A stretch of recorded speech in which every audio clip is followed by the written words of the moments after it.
kalau kamu jadi produser, kayaknya banyak orang yang mungkin nggak familiar juga ya. Bedanya apa sih emang kalau kita tuh jadi produsernya, terus kita mungkin jadi scriptwriternya. Banyak orang yang penasaran gitu loh. Emang rules di belakang layar kalau di media digital tuh kayak apa?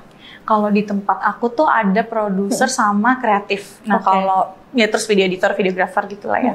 Nah kalau aku tuh karena aku produser, jadi kan aku ngerjain daily sama yang bulanan gitu. Jadi kalau yang daily itu ya biasanya sih yang deket aja sama kita ya, misalnya tips-tips buat ibu-ibu gitu ya, tips supaya asinya banyak misalnya. Tapi kalau yang bulanan tuh bikinnya program yang ada narasumbernya, terus menceritakan sesuatu lah tentang hidupnya. Nah, kalau itu yang bikin konsepnya, bikin konsepnya secara keseluruhan mau bagaimana A sampai Z dan budgetingnya itu produser.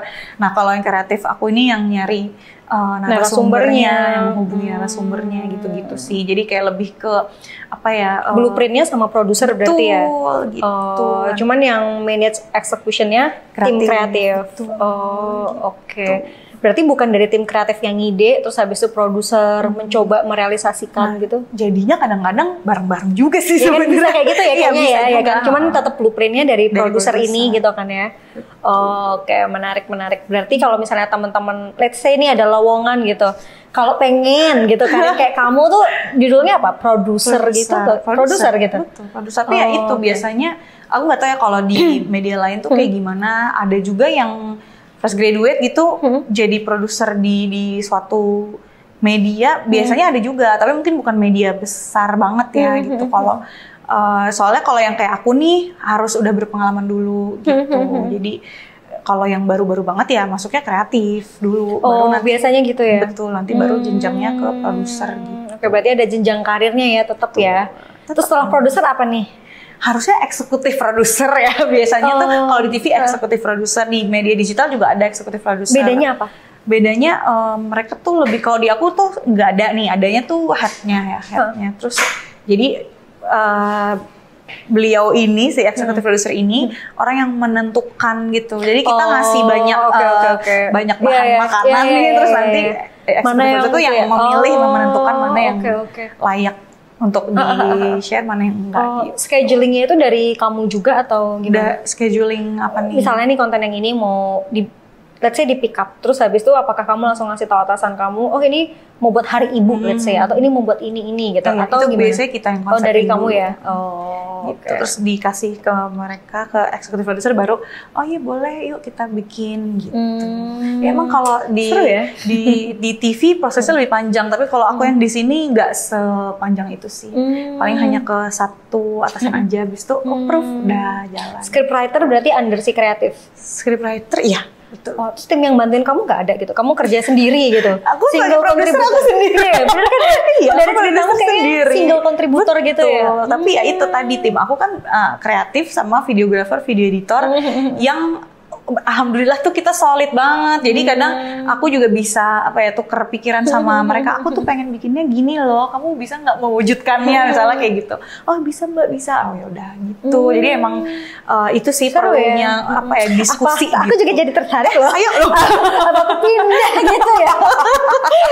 Karena udah bosen gitu di depan layar.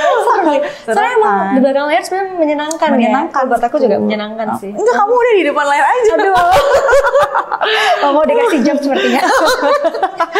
Iya, soalnya ya itu sih tanggung jawabnya itu kan lumayan ini ya berat gitu, karena kalau buat aku nih sekarang karena aku juga ibu, aku kerja di media parenting yang emang target marketnya ibu-ibu. Segala informasi yang aku mau share gak bisa asal-asalan. Aku harus narasumbernya harus ada dokter, psikolog, spesialis anak gitu-gitu.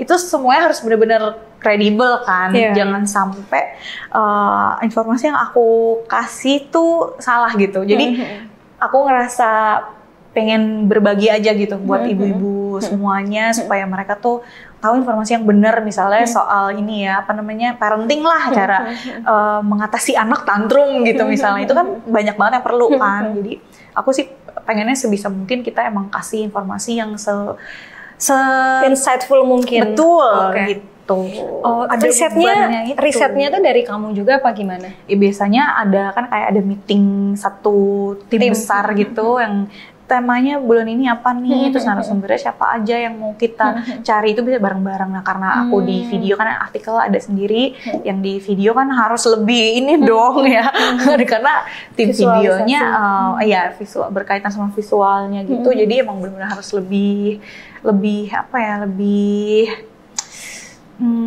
membuat orang tertarik untuk ngeklik gitu. Tetap aja kan kita media digitalnya butuh klik. Iya, mau se-insightful apapun juga ada yang ngeklik ya. Iya, kalau judul atau gambar yang nggak menarik kan gitu. Jadi kadang di situ-situnya sih yang bikin aduh pusing juga ya gitu.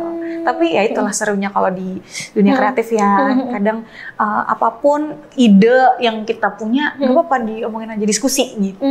Oke. Ide kan pasti banyak banget ya, sama halnya seperti konten creator gitu. Gimana caranya kamu manage ide-ide itu? Kan nggak mungkin tiap hari ada ide kamu ngomong bikin kan nggak mungkin gitu. Aku catat. Kadang kan ya cuman lagi masak aja, ini bisa nih gitu. Itu yang buat konten kreator ya. Itu biasanya kayak aku lagi ngapain ada ide ini, aku langsung cari HP, aku catat di notes gitu. Nah kalau yang buat di kerjaan aku kan nggak sesimpel itu kan biasanya. Kayak misalnya aku ketemu narasumber yang wah oke banget nih, kayaknya bisa nih ditanya seputar ini, itu juga aku catat juga, nanti pas di meeting baru dibahas gitu. Terus kayak paling aku nanya-nanya juga sama misalnya yang belum nikah nih, sudut pandangnya anak ini terhadap peristiwa yang lagi terjadi yang berkaitan dengan dunia orang tua gitu apa gitu. Jadi kadang kan menarik juga ya kalau kayak misalnya nih ya banyak isu-isu perselingkuhan. Iya betul, apakah jadi trauma atau apa? Iya, gitu ada Gen Z yang belum menikah ini kira-kira gimana sih pendapatnya? Gen Z gimana? Itu trauma gak sih gitu kan? Jadi kadang itu sih sudut pandang dari setiap kita diskusi tuh menariknya tuh di situ, nemu aja ide-ide baru akhirnya buat entah program atau video apa. Oh berarti tetap ada fact checknya gitu lah ya? Betul. Nanti baru kita cross check ke narasumber yang A1 gitu. Oke kan.